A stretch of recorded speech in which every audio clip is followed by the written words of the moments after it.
Salam dəyərli müəllimələr. Bu günləri sizlər üçün deməli kurikulum kitabından şagird yönümlü interaktiv təlimdə iş formalarından izahını verəcəm. Deməli, bildiyimiz kimi sinifdə təlim fəaliyyətini 4 şəkildə, yəni biz 4 qrupa bölürük. Fərdi iş formasına, cütlərlə iş formasına, qruplarla iş formasına, bütün siniflə iş formasına. İndi bunların hər birisinin ayrıca açıqlamasını sizlər üçün verəcəm. Əvvəlcə gəlin fərdi işə baxaq. Fərdi iş forması nədir? Fərdi iş forması, yəni şagirdin tək başına gördüyü işdir. Fərdi iş formasında əsasən kimlərə fərdi daxili intellektə sahib olan, bir də introvert şəxsiyyət növünə sahib olan şagirdlər üçün fərdi iş forması daha məqsədə uyğundur.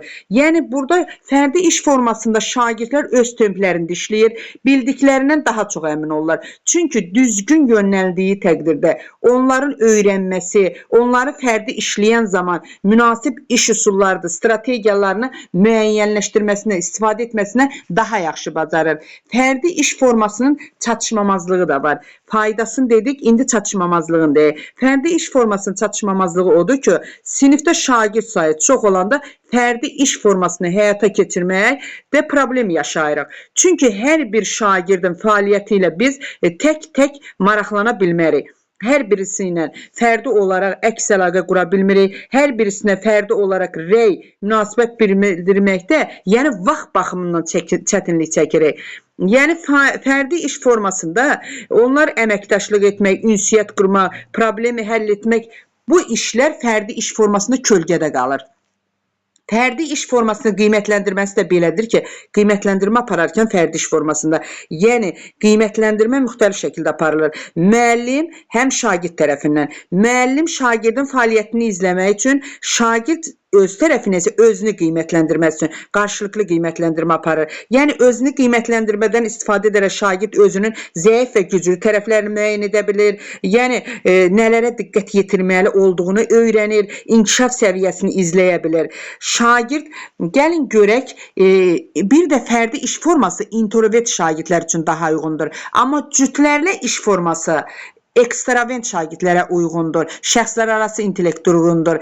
Cütlərlə iş forması tədris prosesində 2 şagirdin bir yerdə öyrənməsidir.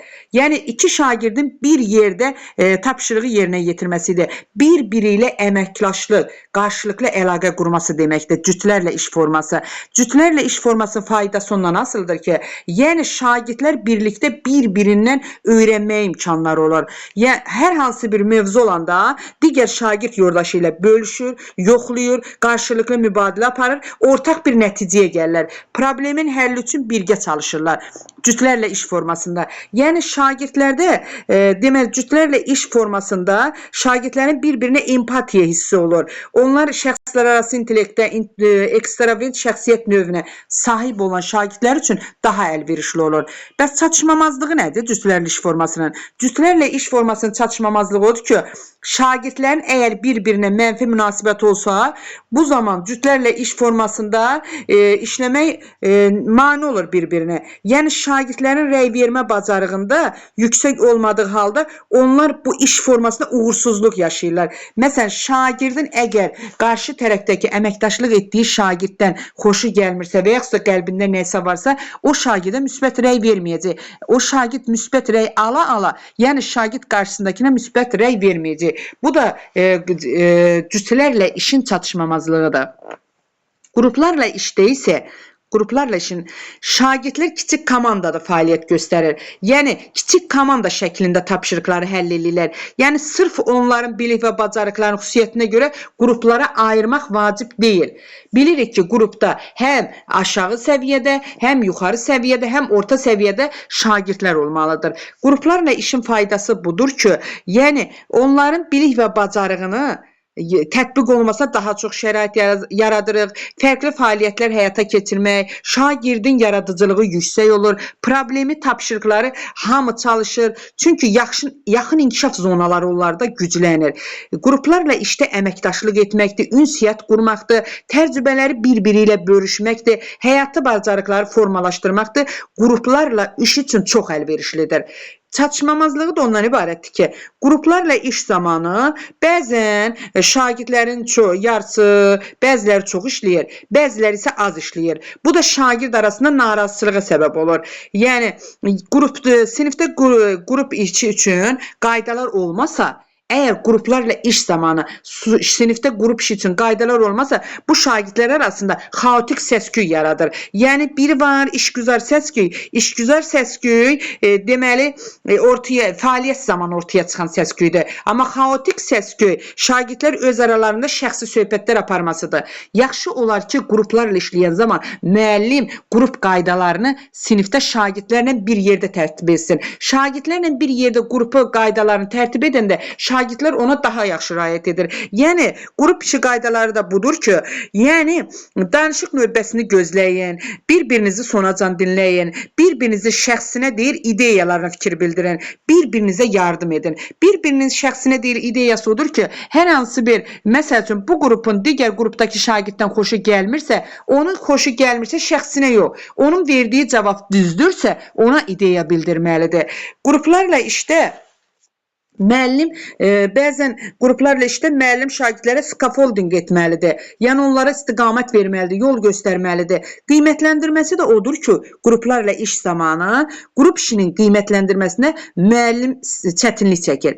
Yəni müəllim həm şagirdin dərsin məqsədi ilə bağlı məzmunu nə dərəcədə öyrəndiyinə, həm də şagirdin hansı bacarıqları nə qədər yiyələndiyinə qiymət verməlidir.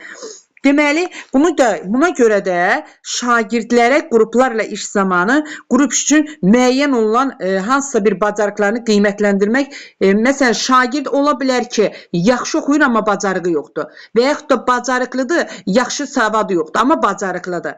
Ona görə də müəllim qrup işi zamanı şagirdləri qiymətləndirməkdə çətinlik çəkir. Gəldik bütün siniflə işə. Bütün siniflə iş eyni bir fəaliyyəti, sinifdə hər hansı bir eyni bir fəaliyyət varsa, bütün sinifi əhatə edir. Şagirdlərin hər birin, bütün siniflə iş zamanı hər birin bu fəaliyyətə cəlb edə bilir. Hər biri bu fəaliyyətdə iştirak edir. Faydası odur ki, bütün sinifi bir fəaliyyətdə birləşdirir. Daha çox ideyanı, fikirdir, təcrübə bölüşə bilir şagirdlər bir-biri ilə. Bütün sinifi bu prosesə biz cəlb edirik. Yəni müəllimin də şagirdlərə hətta qoşulma imkanı olur. Sual-cavabda ümumi bir yerdə anlaşılma, ümumi bir yerdə suala cavab verməkdə şərait yaradılır.